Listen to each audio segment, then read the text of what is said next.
Okay. Thank you, Susanne. Yes, and I agree. It's congratulations. It's really a great exhibition. I had the opportunity to see it twice. First on Monday when it was just installed, and today when it's really finished. And yeah, I learned a lot on how you install it to get a specific interaction between single works. And perhaps my first impression of this exhibition was that it really confirms our our vision and our picture of what contemporary art is and what it can do. Not only that it deals with issues, problems, challenges of nowadays society, but also the relation to history. And in a formal way, it tells us a lot on what British philosopher Peter Osborne calls contemporary art, and what he means with the paradigm that contemporary art is post-conceptual art. Yeah? This exhibition consists of video, drawing, of sculpture, found footage, objects, film animation, so that one can say the works of art don't only utter themselves in different media. We see in this exhibition, I would say, that for every content and every approach you have, you find an own aesthetic solution of what should be told and expressed by the artwork. And this impressed me very much. And then I think very contemporary is the fact that you work as a team. And for me, contemporary is insofar as, well, you don't tell too much about your individual biographies, so that the profile of authorship is blurred in a way. It doesn't deal with masterpieces or stars, art stars. It's really focused on what the art is about. And last not least, you define your practice not only as artists, but also as curators, as educators, as researchers, as writer, editors, and even as theater directors. And Susanne already told that you work together now for more than 25 years, which is really a long time. And please give us a little insight how you came together. We are told that you are pioneers for the contemporary art scenes in Delhi. Tell us a little of the situation which was in the early 90s and how it developed with your help too. Shuddha, do you want to begin, or Monica? Thank you, Georg.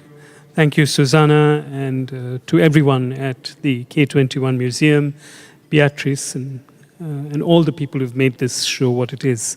To answer the question of how we came to be artists, I would have to begin by saying we did not come together to be artists. We came together to be friends. We were students at a film school where we were learning documentary and essay filmmaking. We had a passion and an obsession with thinking about images and questions in a manner that made us provoke each other every day. And in those years, in the early 1990s, when Delhi was not the city that it is today, it was not the stop in the itinerary of global contemporary art curators and thinkers. We felt at that corner of the world that we had to claim the world for ourselves. We had no idea that we would become artists, that we would be here. We pursued a practice of thinking and arguing and discussion with each other, which produced itself in unrealized film projects at the time, unrealized projects for the transformation and changing the entire world, which continue, and various detailed and long discussions about everything that we could be curious about. Our presence in contemporary art came about through a series of circumstances, some of which were a result of our work, some of which was a result of the time, and some of which was a result of how contemporary art itself was changing. So to answer your question, we imagined a practice for ourselves before we could name it for what it is today. Today we are happy to inhabit this space and to expand the possibilities of what it means for us to be contemporary artists. But I think that when one of the things that we've been thinking about a lot is this sign of the hand and what it means. And in one of the texts that we wrote, we discussed the fact that the first sign that we know of in human history is the sign of the hand. It marks the beginning of imaginative presentation of the human condition. The person who made that first sign on the hand did not know that they were artists, but they created the first artwork in the world that we know. We are, in that sense, inheritors of that tradition of people who discover art before we know we are artists. So we are made artists by the art that we made. That's interesting. Monica, what was the first project you realized in a group? Half the Night Left and the Universe to Comprehend. That is the title of our first work. It did not begin with a lack of ambition. I mean, we did have the universe to comprehend and only half a night to do it, and we were going to do it. Actually, it was a short fiction film that we made together on 16mm. And that, while doing that film, is that when we decided that we were going to formalize from being friends into giving ourselves a collective name, to using the word media, even though we had no idea what media would, of course you're from film school, so you think media is film, but we were like, we're going to lay claim to everything. And I think it is this attitude of willingness to own and be owned by, in which the sense of boundaries or partitions between individual self and the world are very porous. And I think that is precisely why we are both, we are a collective, and also why we do the kind of work that we do. It's that in order to be in the world, you have to be in the world. You have to stop creating conditions for your practice. You have to stop making conditions for how you can engage with what the world offers you. So yeah, that was our first film. So let's jump into your exhibition here in Car 21. The first thing that really came close to me in this show was this specific modem sound, which reminds me, and many people I think, to the 90s when every time when you wanted to go online, it took minutes and minutes and minutes, and it was a horror, and you always were deciding, do I have to go online now? Is it really necessary? And what many people will remember, still remember, is how expensive it was to telephone to Switzerland. Yeah? We all spent costs of hundreds of euros. And when I heard that sound after a long time ago and heard it again and again, I said, well, this is really progress that we have now, that we don't have this sound anymore. But of course, in the next step, you ask yourself, well, in comparison to the 1990s, the feeling, the life feeling, the everyday life feeling, you begin to doubt whether it's really a progress. And I think this issue of time and how time develops, what it does with you, that you can't decide, is it progress, isn't it progress, what become worse? I think this is at the core of your work. Is that true, Jeebesh? Yeah. Do I get it right? You got a very nice image of the modem. When we, in early 90s, we got a big, very decent grant from Channel 4 that time to do a research on anthropology, photography. It was a big film which never got made. But we set up our studio in outskirts of Delhi. It's a small space, and we got the modem. And what was interesting was, because it was a modem and it took a lot of time, it took a lot of money, it became a shared modem. And over, like, you would have the sound of the modem and people waiting, and it could be like 17 people waiting for the modem to come up, because it was also being used by many, many of our friends. So in a sense that the modem sound for us is a sound of some form of the collective imagination and life being produced technologically. And that technological imaginary is what keeps on reoccurring in our work. But also this other story is that along with that there are crashes, and then there are like loss of memory and a huge amount of kind of continuous trying to upgrade yourself. So we realized very soon that the idea, simple linear ideas of time is gone. Computing time has displaced linear ideas of time. And also at that point, you suddenly realize, 90s is a very heady time. And I think our coming together has also got to do with that sense of that it was a very heady time where a lot of things were possible, and you could make a lot of money, and you could not do a lot of things, but you could do a lot of things without making money, but do something interesting. So in that sense, modem for us was that entry point into that technological order. And a time question that completely changes the order of organizing life. So from now we have with climate change, luckily everybody is dealing with a certain degree of a cosmic presence, like a weather time. You're dealing with your genetic time, the time of your tools. So you are continuously dealing with a very, very, very complex layers, geological layers of time. And in the tail end, you are with your eye swinging around it. So this question opened up very sharply in the late 90s and early 20th century. And a lot of our work, we didn't consciously approach it, but now the last work we did had a meteorite, because we wanted to go outside Earth to see materials in Earth which came from outside other stars.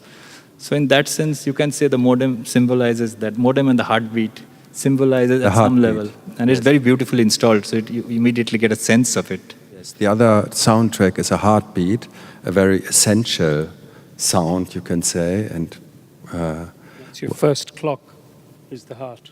That's the first clock. Many people would say, well, essentialism is... I see in general that you don't have any fear of what is called essentialism, and because it is essential, the heartbeat. And this is part of an artwork with these 27 clocks, and they don't count time, they count terms, like epiphany, anxiety, duty, guilty, indifference, awe, fatigue, nostalgia, ecstasy, fear, panic, remorse. Would you say those are key words for the present time? That's, we could say hashtag epiphany, we could, but I do think that these states that we are trying to evoke, first of all, each word, of course, is a state. But what I personally, we all find really interesting is that a clock is never a singular, it's not a scalar experience, right? So it's two hands. So when it's two hands, it means it's something past something or something to something, which means that it's always a relation, it's a field between states as well. And I think that's where the really interesting experience of human life lies. I do not think it's only hashtag. I think it's actually something that is, I would not, if you want to call it essential, you could, in the sense that the heartbeat is primordial. But I think these states, when I'm saying to you that it's 25, it's remorse past epiphany, then you have to think differently both about epiphany and about remorse. It does not allow you to say emotions or affective states are singular. I mean, language in a sense is always catching up with what it means to feel or to think or to be. Words are attempts to, what I'm saying is an attempt to express what I'm thinking and feeling. And I think it is in between, it is in relationship between states There's another work downstairs called 36 Planes of Emotion, which actually is taking this idea, it's a later work, and it's trying to push this idea further when it's talking about the fact that no emotion is singular. You know, we say, I'm happy, but we always know I'm mostly happy, but I'm also a little bit sad, and I'm a little bit tired, and I'm a little bit anxious about some. So it's always a complex state of affective experience, and I think our work is, as a matter of fact, not essential, because it's trying to push you to, while giving you a simple start, it's asking you to step into the sort of the moreness of life. Shuddha, you this morning told that this work deals a lot on, contemporary art of labor in call centers. Can you explain this again? Yeah, we were talking about the working day. And it's interesting to think that all our measures of time are actually references to the relationship between objects in space. So the calendar consists of the change of the moon, the transformation of the moon. The day consists of the rotation of the earth. The year consists of the rotation of the earth around the sun. And our sense of seconds and minutes have to do with our heartbeats. So if you take away the human body, the moon, the sun, and the earth, you actually don't have a sense of time. And it's this configuration that produces our understanding of time gained or time lost. So if our grandparents and great-grandparents all over the world all fought for an 8-hour working day, then we have come to a situation where that working day has gone longer and longer. And in a global sense now actually is a 24-hour working day. So this work began at a time when we were very interested in the new kinds of laboring in the new digital economy, where the internet made possible the transfer of service economy functions very swiftly between one part of the world where the sun was setting to another part of the world where the sun was rising. And so you could have a complete disruption of the diurnal rhythms. So a person in a call center in India, their night would become their day. So patterns of fatigue and exhaustion and how one deals with sunlight and light and time were completely disrupted by the fact that the global economy demanded that even that period of rest now be put away in the interests of the 24-hour production cycle. So escapement, that work below, is essentially all, again, sorry to use the word essential, but it is sensitive to the fact that clocks are, first of all, in many people's lives, a measure of work and labor. It's not for nothing that when you go into a factory or an office that you clock in and clock out. That the presence of the clock in many societies, even here, was initially to do with the time when people had to go to work and to leave back from work. So all of these ideas and experiences are certainly what goes into the mix of our thinking of the work. So this shows us how many layers of issues are in one work of time. Another work I want to mention, because you mentioned the hand, is this work called Untold Intimacy of Digits, where we see a single channel video projection of a hand, which for me is a little spooky, how it moves and it counts in a specific way.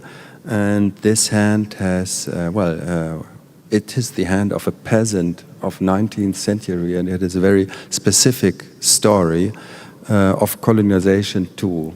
Can anybody speak about this work? Where does the hand come from, and what does it stand for? This is the hand of, it's the first fingerprint. You can say it is almost the first formal fingerprint trace that we have in our archives in the world. The first. So it's 1858. It is of Raj Konai. He is a part-time contractor, part-time peasant. So it's a beginning of biometric measuring. This becomes like to stabilize identity. To stabilize identity, the handprint is taken, and then it starts the whole process of, and it goes to the University of London where Galton starts working in, and it's all over. The whole process starts, how do you fix an identity? And that's a big process of modernity. So see, even our names from childhood, that it will be fixed, is a very new thing. It's 100 years old. Otherwise, we could change our name as we went. In a happy day, I could call myself a Happy Jeebesh, hello. So I could produce a new way in which, and people did take up names, and people traveled with different names. But that's stabilizing, so the fingerprint becomes a very important economy of stabilizing identity.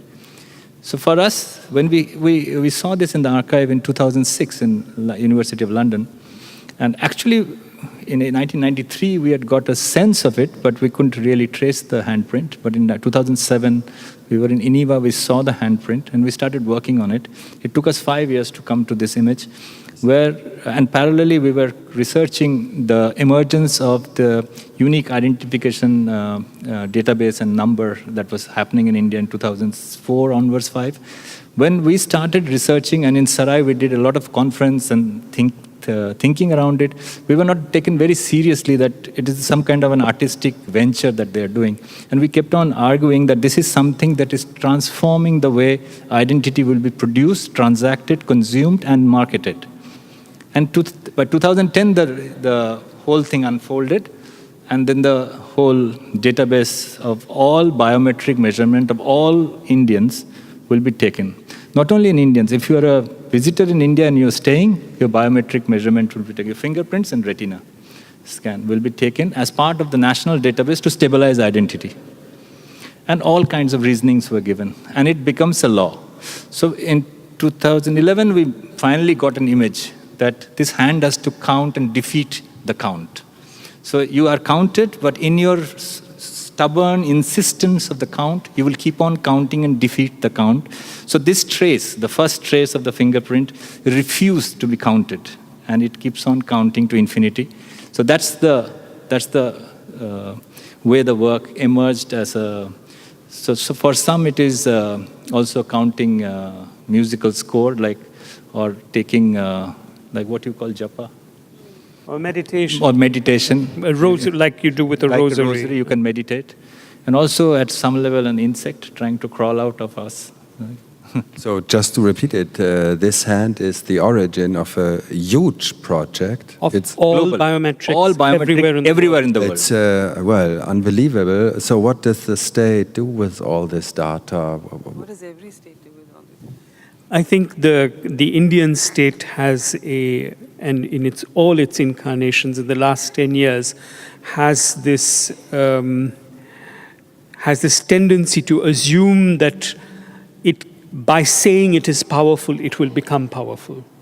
And this exercise of counting and classification of populations, which it has inherited from the legacies of colonialism, is actually a means to what the state mechanism thinks is that if you can transform every human being into a number, then you've got a fix on them.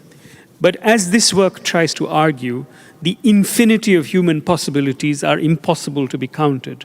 So this claim that by creating a digital database of biometric data, the state will be able to control the management of populations is, in our opinion, bound to fail. And it is failing spectacularly. It is not able to, it offers reasons for itself which have to do with the entitlement of services. It is failing on that score.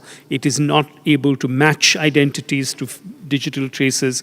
For instance, if a lot of people who are old, their fingerprints don't register on digital recording machines, so it's failing for a large number of the population. And there is a very serious challenge in the Supreme Court in India to this database based on the questions of privacy and individual rights to privacy. So we see this as a form of the hubris of power. I mean, there are other works in this show that point to hubris, and we were talking about this earlier, that power's biggest weakness is the illusion that it has no weaknesses. And I think that the unique identification database exercise is an instance of that hubris at work. And are there similarities to the project in China? The data bus? No. No. China has a system of internal passports, but they are not. The Chinese state has perhaps a greater sophistication in terms of how it views controls of populations. It doesn't do this idiocy of trying to do a technological fix which can claim, which can control populations by measuring their biometrics. But this is a very insidious one. If you see in Amsterdam airport, I'm sure you have seen the Privum exit.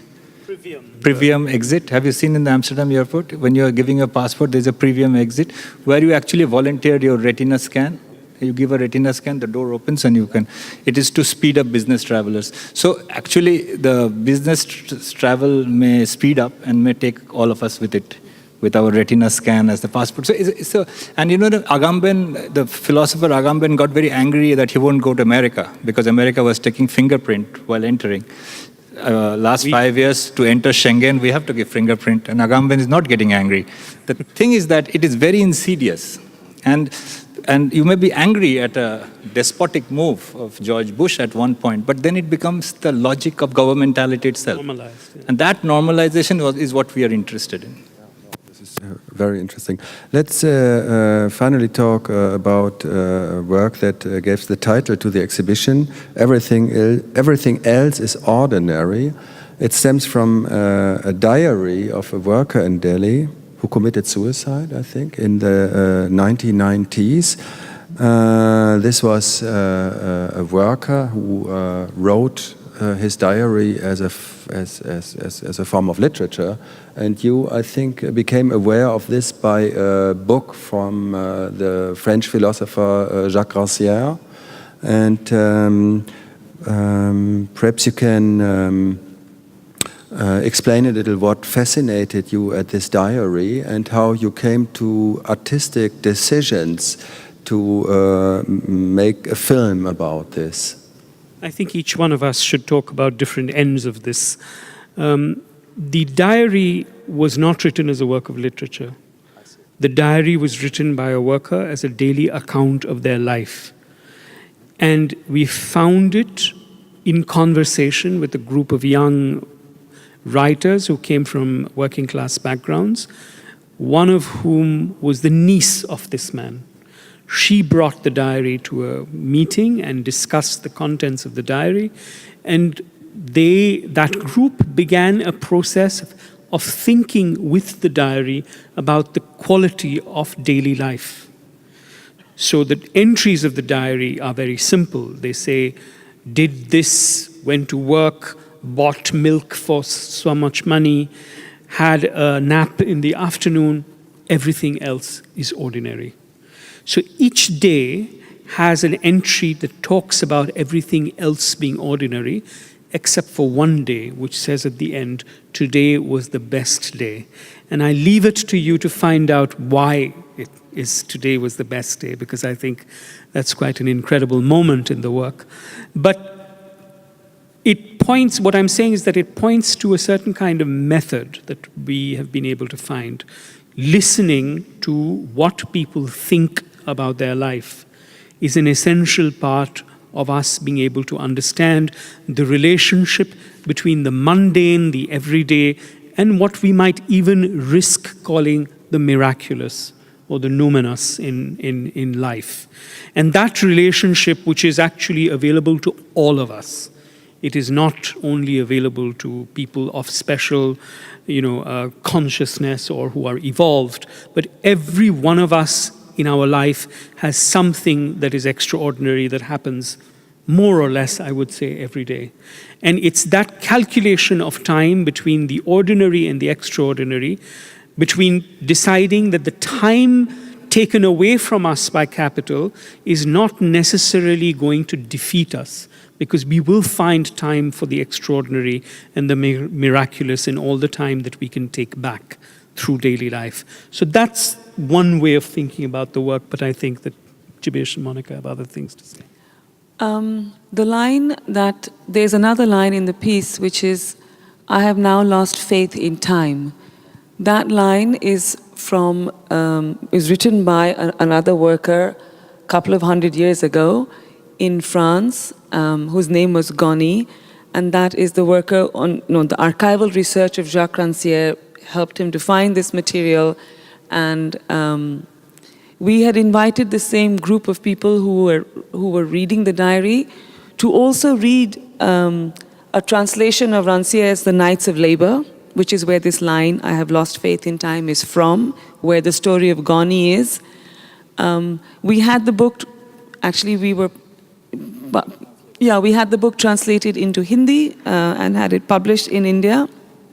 And we also invited Rancière to Delhi, and actually there was a session between the people who were reading his book and the worker's diary and Rancière. But I think what is very interesting is, and this is one of the things that propelled us to think and to make the work, one of the things that did, along with the diary of Hira Prasad, was the fact that a figure like Goni, he says, "I have the right to my own exhaustion. My tiredness is mine. Work can take over my day, work can take over my energy, but you cannot tell me that I have to go home every night, rest, so I can come back prepared to work productively the next day. The tiredness I feel is mine. My exhaustion, you have no right to. And in that night, I will write poetry, I will sing songs, I will have conversations and discussions with other friends who may be cobblers, who may be other kind, workers. And that, I think, for us, this relationship between the body, the diurnal or the day and night, and how we live with structures of capital, of labor that propel us and push us, and how do we push against that? How do we stake our own claim now to our exhaustion? That has been really important in the making of the work. I just want to add, with this diary, this group of writers, and we had encountered this diary like around 2004-05, couldn't make any sense. It is only when they had written a book and it had become public, Trickster City, which is a very well-known book on Delhi, this group of writers wrote. It is Hindi and an English version. And then when we started getting this book, Rancière's book, translated, it is then that the whole archive ignited each other.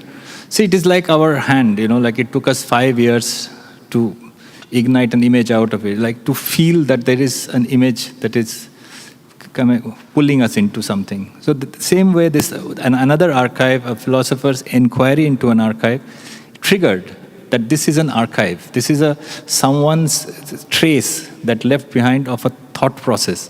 And that they picked up and rewrote. So the lines is rewritten by Hira Prasad and this group of eight writers.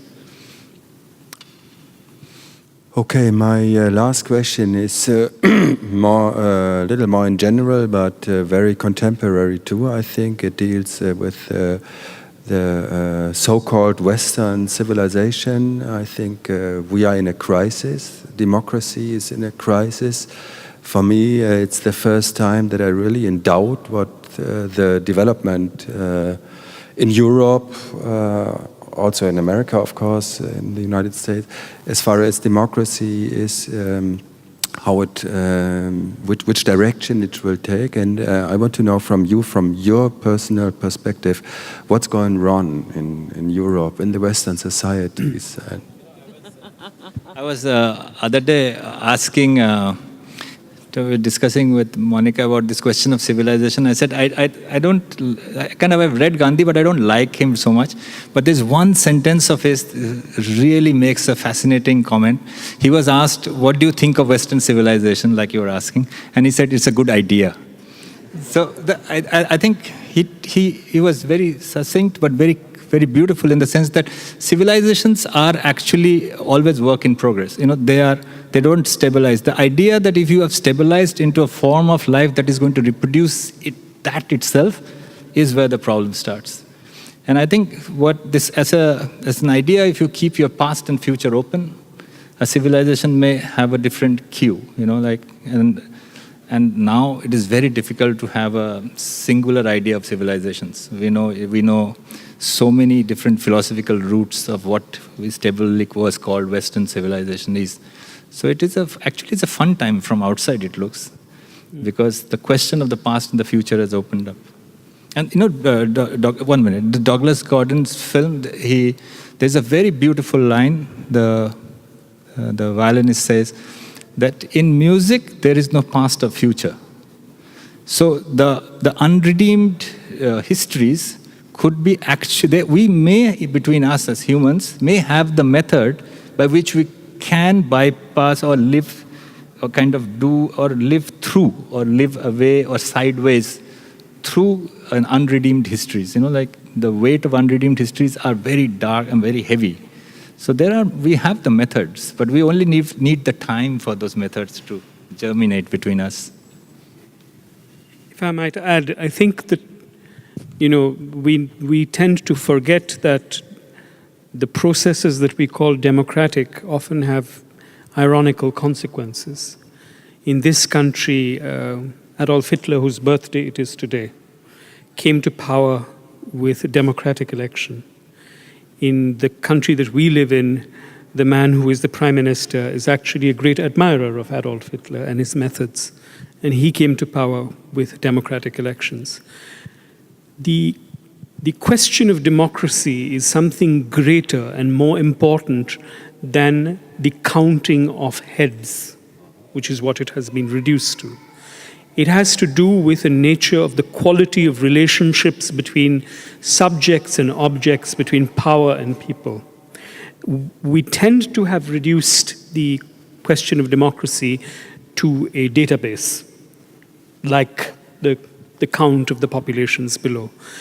And the task of art and of intellectual life might be to reopen the question of what democratic qualities can be. One of my favorite writers of all time is Lewis Carroll, the writer of Alice in Wonderland. But it's not very well known that he spent his entire life trying to argue mathematically, because he was a mathematician, that the first past-the-post system of representative parliamentary democracy was actually always against the will of the people. And he was trying to show that there needs to be a different mathematics of the relationships between power for us to actually understand what democracy is. And that's why I think Alice in Wonderland can also be reread as an important political, philosophical fable. Okay, thank you very much for this exhibition. Thank you for your attention and have a nice evening. Thanks.